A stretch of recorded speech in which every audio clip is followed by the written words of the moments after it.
Hello everyone. Hello guys, welcome back. Welcome back to our Linkath Kopi podcast. Yes, so we were away for the past few days for very good reasons, but now we're back.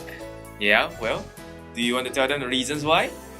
Well, we had some work and yesterday was public holiday, so to all of our Muslim listeners, fans and followers out there, Salam Eid Al-Adha or Selamat Hari Raya Haji. Yes, Selamat Hari Raya Haji for those who celebrated it yesterday.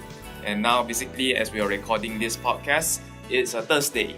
Thursday. Yeah, we basically skipped Monday, Tuesday and Wednesday because Monday and Tuesday we had quite a lot of work to do, so we weren't able to record anything. But don't worry, today as you are hearing this, we have something. And the topic of course is a little bit interesting. Talks about, a bit about personal life.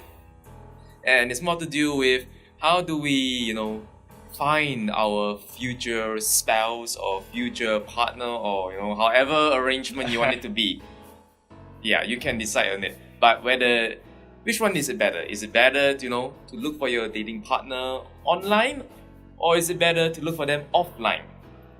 So in short, it's online versus offline dating. Oh, my favorite topic. Yeah, Surya has been pushing me to introduce this topic to everyone here. So gotta thank him for that. Let's just get right into it, shall we? Alright, okay. You start first since you are the one who is enthusiastic about it. Right, so there's online dating where you meet people through dating apps like Tinder, OkCupid, Kopi meets Bagel, which is a pretty recent one, and B-Talk. So normally how it goes is that you meet someone online and then you look into their profile, and then if you see if they have anything interesting, if you find them interesting, then you then scroll through their pictures lah. You look, you see how they look like in their pictures and all. Then if you find them interesting, you could if you're on Tinder, you just swipe right for them, or if you're on other social platforms, you just chat them up.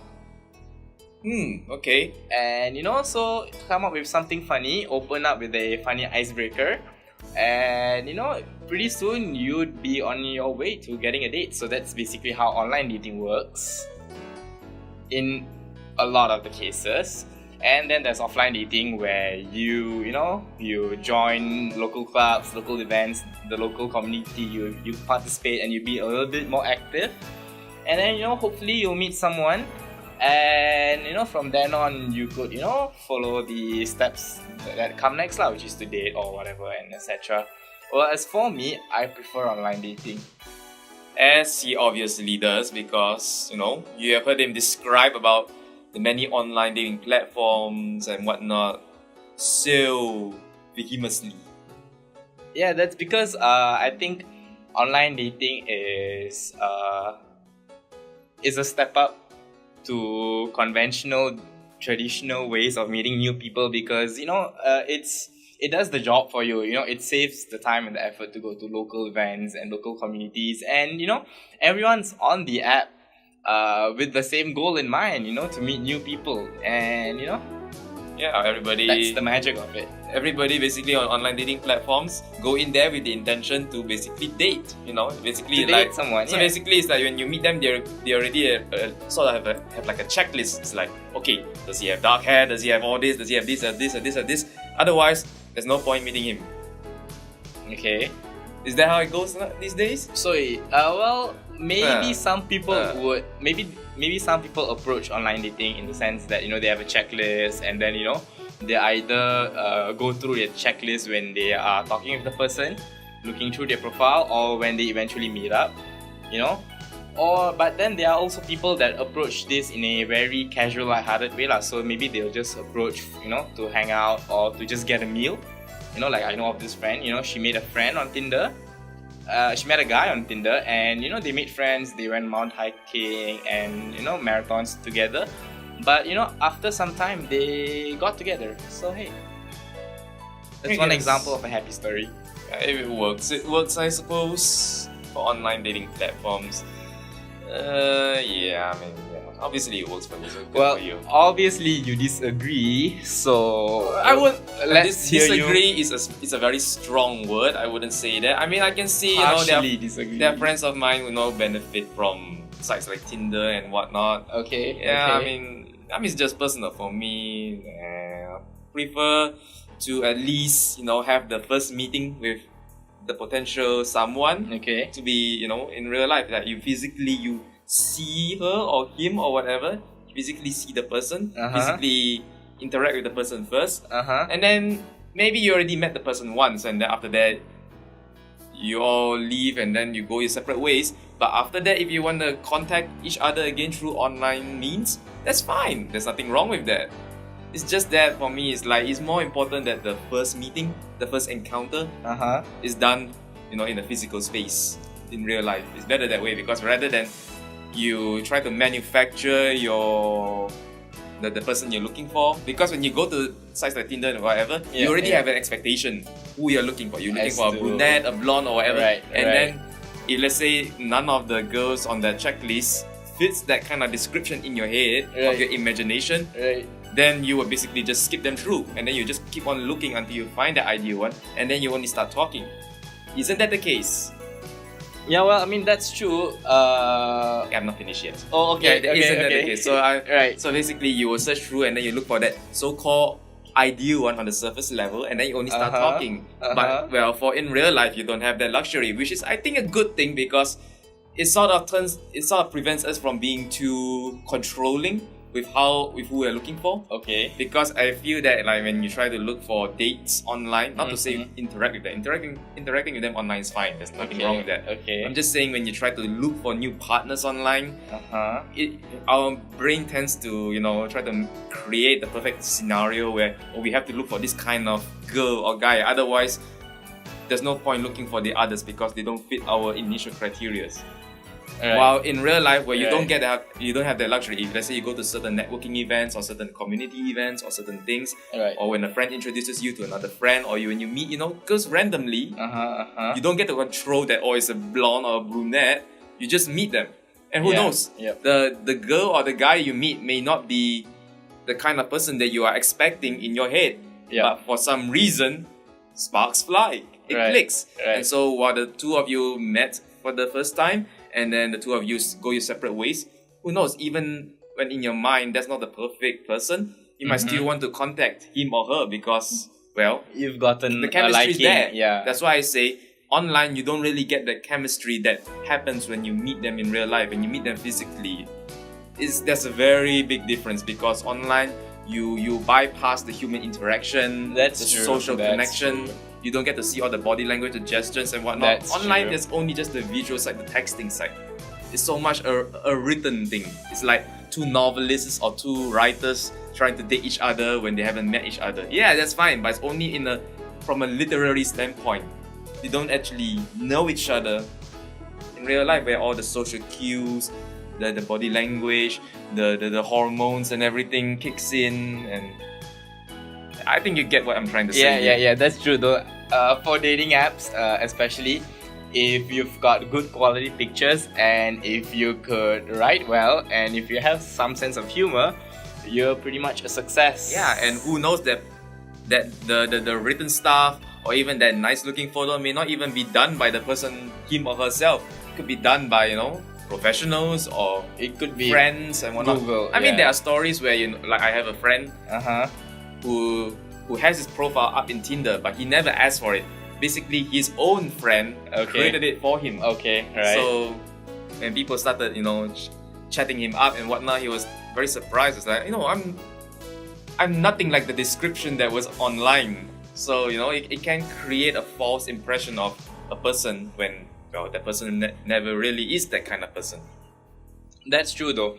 I think that I mean, like what you said is true, and oftentimes we've seen, like I've personally seen people who do not look like what they claim to be physically, or people who, or even behavior wise or personality wise, or or they could be lying about some stat about themselves, all in order to impress the people that come scrolling in through their profiles and all. But here's the thing though, it still matters that these guys, these people, us common people out there in the app looking for love or romance or whatever it is, to actually gauge the person and finally decide if he or she would be right when you meet up with them in person. So the final decision has to be done physically. Yeah, of course. But you know, it does happen though. Like you could be selective about who you want to actually meet up in person. You know, because like someone who's not very impressive in texting, you know, could be pretty impressive in real life. So you know, there's always that chance. So if you're considering using a dating app, right, you should totally be open lah. You know. Yeah. You should not like have any pre-held notions and beliefs limiting you lah. Which is a very difficult thing to do when you are online, because your brain will automatically, subconsciously want the best for you. And when it wants the best for you, well, it will go into this criteria mood where it has all this list of things that a potential partner has to fulfill. Otherwise, subconsciously be thinking, nah, just swipe the other way or go the other way. You only look for those with like the first impression is very good. Right. Well, in real life, you know, like back in the day, maybe sometimes the first impression isn't there. Maybe you met your potential partner, but initially the two of you might not get on very well. But after that, who knows? Things might click.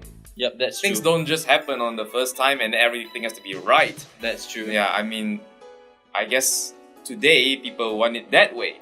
They want everything to be right, perfect, on the first few times. But you know, usually it's like this. It's like, in the first few days everything is good, but when it gets serious and it gets further in, and then cracks start to show because, well, too much emphasis and focus is placed on the surface rather than, you know, what's really in depth. Yeah, the underlying traits and you know.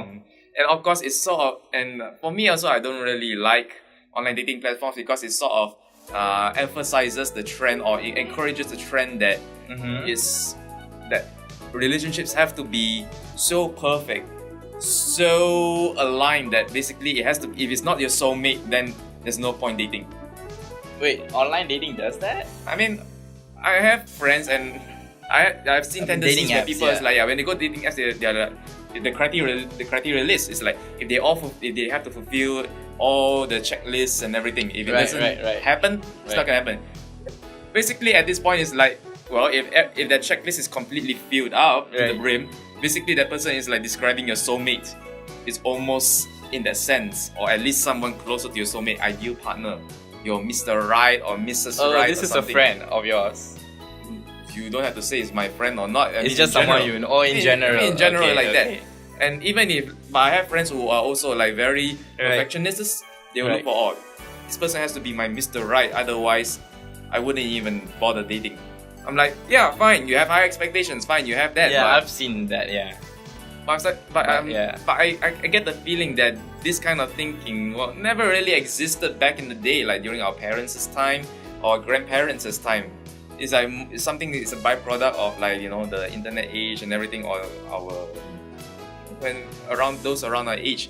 This is starting to become more and more emphasized, where yes, it's good to have expectations, nothing wrong with that, but when the expectations start to become the dominating factor of you wanting to actually give that person a try or not, then it's a little bit, I don't know, I mean, it's a little bit sad for me. It's like, then you can miss out on a lot. I mean, relationships are not perfect. I'll say it that way. Relationships are a lot of times, you know, it's like, real love. Relationships it's a lot about give and take. You won't get along with each other all the time, but for the most part you do, and for the most important things you do, that's the most important. So relationships are like that in reality, rather than, you know, the rosy painted picture where everything has to be right, everything has to be precise. If there's a slight crack, then it's over. I agree. I absolutely agree. Why for me, like, online dating platforms sort of encourages that kind of perfectionist viewpoint. I agree though, and don't you think so? What I think is that if anyone ever approaches with a dating apps, you know, online dating apps with a rigorous high standards, I think it's very likely that they will not find anyone there. Yeah, I think the odds are for someone like that to actually find a partner would be really hard because most people aren't perfect and most people have some flaws. So some people may be able to mark most of the items on his checklist, but probably not all. So it's all about being open and being, because it's all about being acceptive of the fact that you come with faults, so other people must also come with their own faults. And online dating apps are just an avenue for meeting people, but they are not the platform for you to form your final conclusions about them.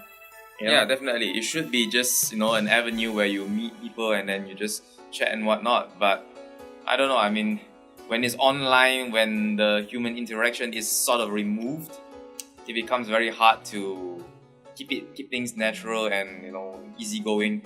Our mind tends to work itself even more. Yes, that's true though. That's where the brain tends to work even more. It becomes more analytical because you don't have the interaction. There's none of that impromptu-ness, the spontaneousness that's associated with meeting someone for the first time in physical sense.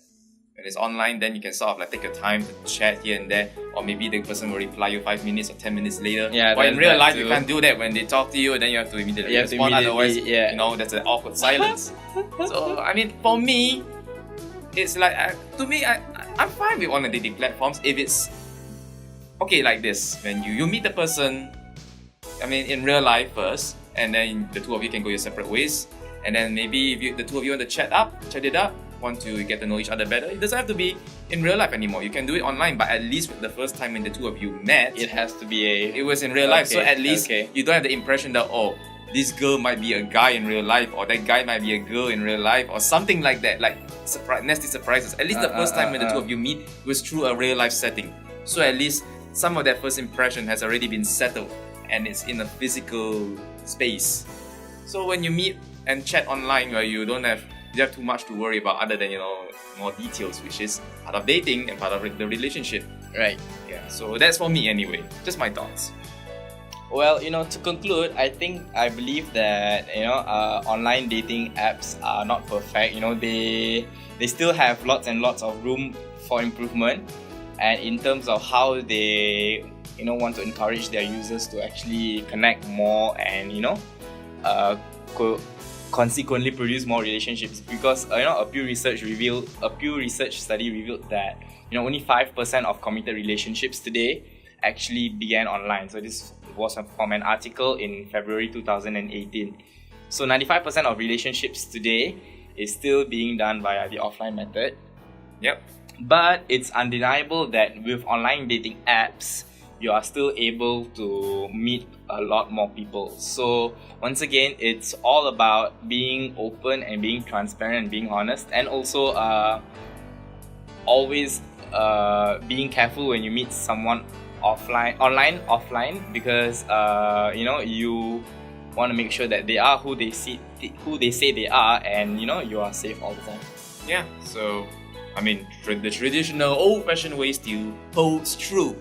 So for those of you who have lofty ambitions to meet your Mr. or Miss Perfect online, well, there's still hope, guys. There's still hope. Yeah, but there's still hope.